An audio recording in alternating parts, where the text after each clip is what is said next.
Hello my witchy friends, welcome to the channel, or welcome back if you are a returning subscriber. My name is Sophie, I'm the Midwest Magician, and today I am participating in the Halfway to Halloween tag.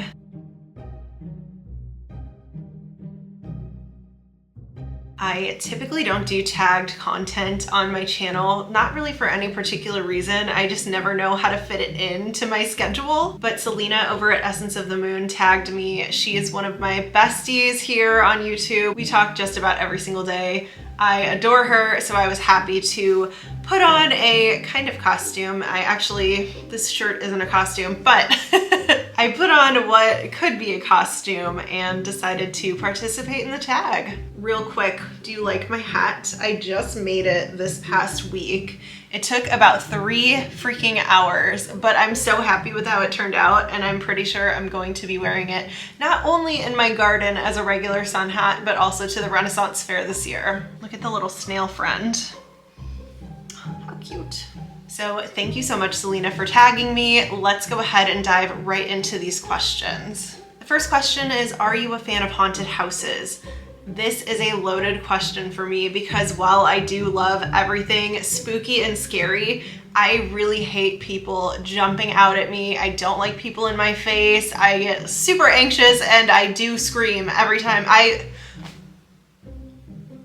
I'm kind of an embarrassing person to take to a haunted house. The town that I grew up in is right next to the infamous Statesville prison, and that is supposedly supposed to be a super haunted prison. They closed it down, it's non-functioning anymore, and I'm pretty sure it's due to be demolished. However, there's a company that is local here that puts on quite a few haunts, and they are called Zombie Army.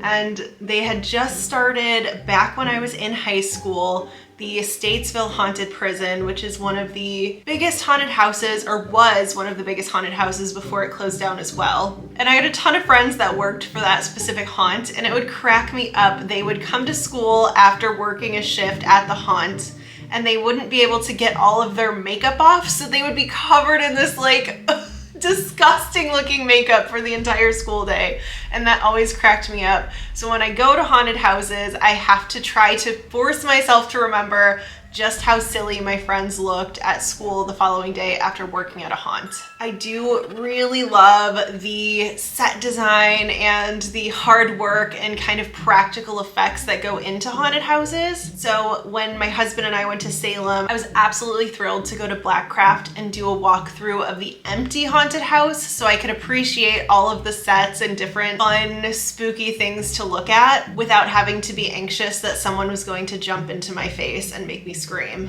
Also, while we were in Salem, we did the little haunted house. I think it's made for children underneath the wax museum, and I completely blacked out. I do not remember walking through that haunted house. I am positive I almost broke my husband's wrists, how tight I was grabbing onto him. And yeah, I don't remember. It might have been scary. It probably wasn't, but I blacked out entirely. Can't remember being in there at all. All right, let's move on to question number 2.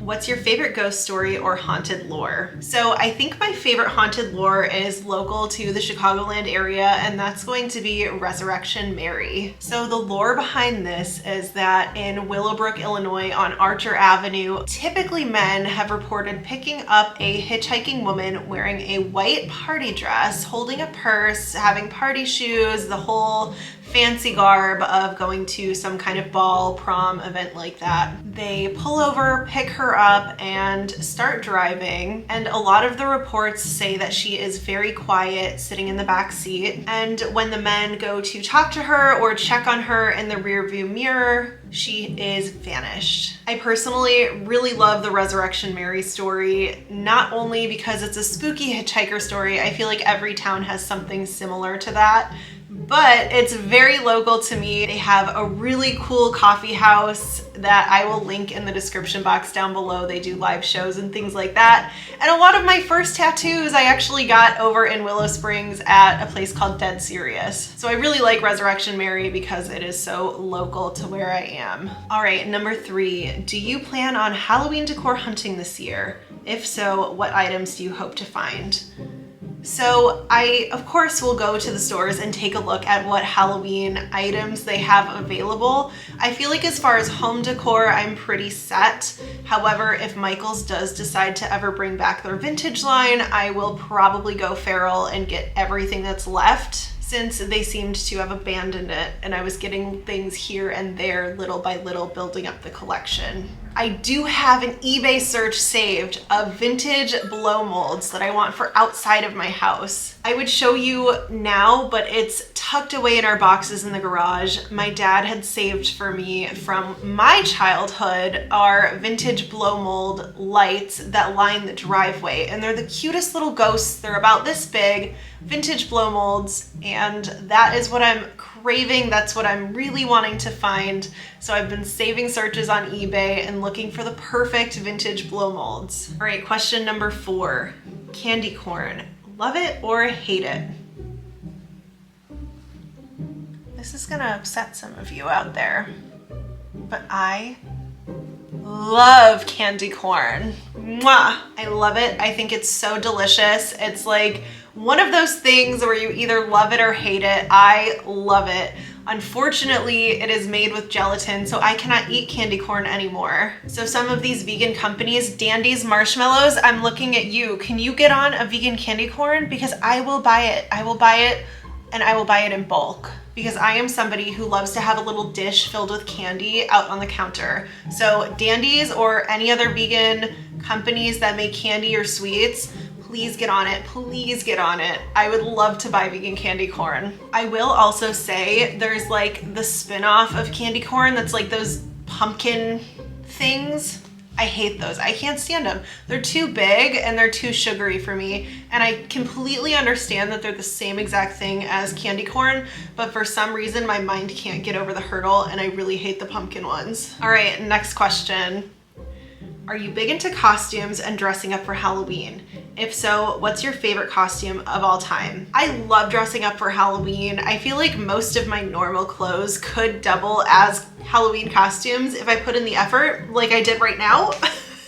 My favorite recent costume that I've done was dressing up as Mike Singletary, a Chicago bear.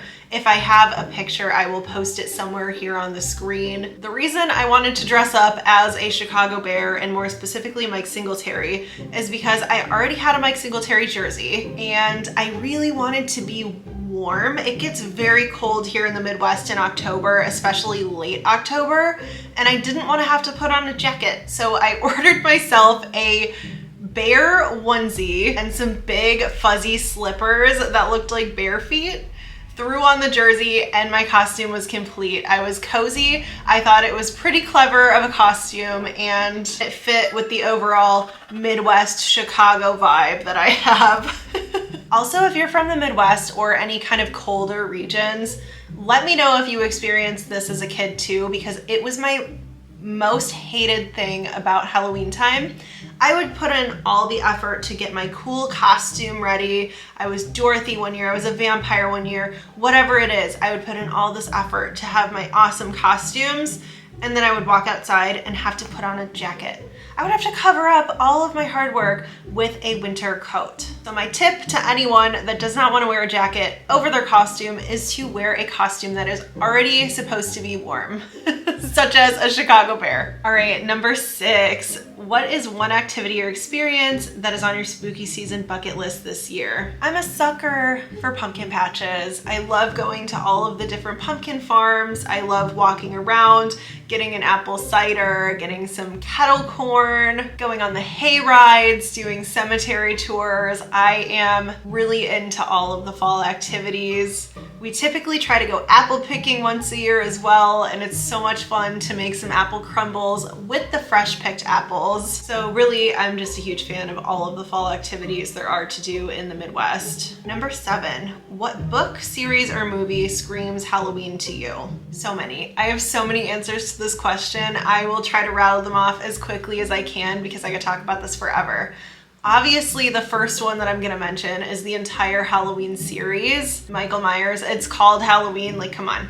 The Halloween series is a given for this. The next one is the cutest cartoon that I've ever seen. I love it so much. I had to track down DVDs just so I could own copies of it myself, and that is Over the Garden Wall. It's a Cartoon Network original. They only made one season. Elijah Wood voices one of the main characters, and I just, oh, something about it. It's based off of New England in the fall, and I just really love that series. It screams Halloween time, it screams autumn, and if you haven't seen it, it's on, I think it's on Hulu right now. You should definitely watch it. It is so wholesome and so cute. I love it every single year. I always look forward to watching Over the Garden Wall. The next movie that really screams Halloween to me is Trick or Treat. That one is a classic. I saw it as a teenager and I fell in love immediately, and it's something that I watch typically at the beginning of the Halloween season. And the last thing is kind of like, it's all interconnected. I love to watch House of a Thousand Corpses the night before Halloween because that's the day that the movie takes place. I really truly love that movie. It is so disturbing. It's so creepy. The visual and practical effects are fantastic. And it honestly kind of feels like I'm just watching a Rob Zombie music video as a movie. And I don't know that I've mentioned it on the channel here before, but I am a huge Rob Zombie fan. I love all of his work. I've seen him in concert several times. I think that him and his wife Sherry Moon are so wholesome outside of the horror scene, which honestly just makes me like his music and movies even more. So yeah, those are, I mean, there's so many. I could talk about this for hours, but I won't. There are so many, but those are the ones that I would start with. Number 8, how do you typically spend your Halloween night? So, if the weather permits, which even if it doesn't, I typically do this, I will open up all the windows. I love getting that crisp, fresh air kind of flowing through the house. I pull out my Dutch oven and I make a huge pot of vegan chili. I do also love to make cornbread to go with the chili. It's one of my favorite combinations. If it is a weekend, I love to do a bonfire. If not, I will just stay inside, throw on a scary movie, and pass out candy. First year we lived here, we barely had any trick-or-treaters. My neighborhood is primarily retired folks. However, year after year we do get more and more trick-or-treaters, so it's been really fun to finally have trick-or-treaters. I've been waiting for my entire adult life to have trick-or-treaters, and I just, oh, it's so wholesome. I love it. It's everything about Halloween is just so much fun for me. Number 9, what does Halloween mean to you? It means so much to me. I'm gonna keep Samhain as an entirely separate thing because it is, but Halloween specifically, oh, it's just so nostalgic.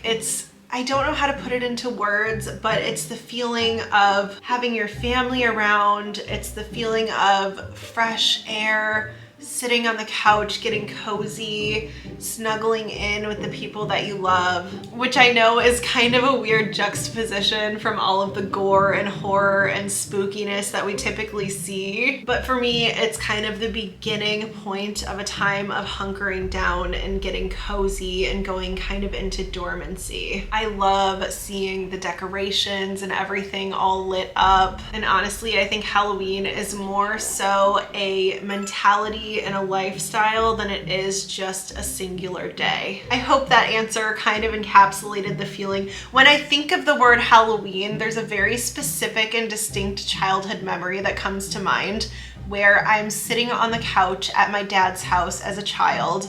The windows were cracked open. My stepmother was in the kitchen making some kind of dinner for us, and the Blair Witch Project was on the TV, and I was just getting so spooked out by that movie. I think it was on like the AMC channel or something like that. And all of this was happening, of course, at dusk. The sun was going down. I remember lighting pumpkins in the front yard with my dad. So just that childhood memory gives me all of the cozy, warm feelings that the word Halloween invokes. I have no idea who to tag for this video because looking at Celina's list of who she tagged, I feel like it's everybody that I know in this community. So If you have not made your video yet, please do so. It is so much fun. I had a great time talking about my favorite holiday with you all. Thank you so much again, Celina, for asking me to participate in this tag. I had a really fun time. I will link Celina's information in the description box down below. Definitely check out her channel and subscribe. Thank you so much for being here. If you made it to the end of the video, can you leave a little pumpkin emoji in the comments down below? I love to see who watches to the end. Thank you so much for being here, and I will see you guys very soon for the next one. Bye.